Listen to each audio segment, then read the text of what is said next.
Morning నుంచి gap లేకుండా కురుస్తున్న ఈ వర్షంలో నాలుక నాన్ వెజ్ కోసం నాట్యం చేసేసరికి నానుతూ 4 కిలోమీటర్లు ఏమమ్ముతాలనే చికెన్ కోసం అని చెప్పి రిజల్లులు పడుతున్న ఈ చినుకులో చిల్లీ నూడిల్స్ చేసామండోయ్.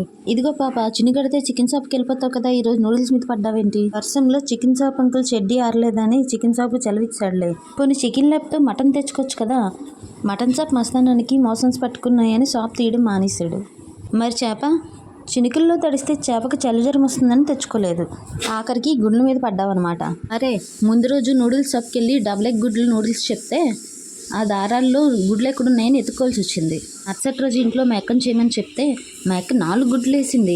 నా మీద కోపంతో 4 గుడ్ని బాగా స్మాష్ చేసి ఈ దారాల్లో కూడా కనిపించకుండా చేసింది గుడ్లను. ఇక్కడ నూడిల్స్ షాపు అలా చేశాడు, ఇక్కడ మేక కూడా ఇలా చేసింది. మీరు మాత్రం అలా చేయకండి. వీడియో అయిపోయిందని చటుక్కుని వెళ్ళిపోకుండా మీ చూపుడు వేలుతో చిల్లీ నూడిల్స్కి ఒక లైక్ కొట్టకుండా వెళ్ళిపోకండి. సరే కానీ సబ్స్క్రైబ్ చేసుకోవడం మర్చిపోకండి.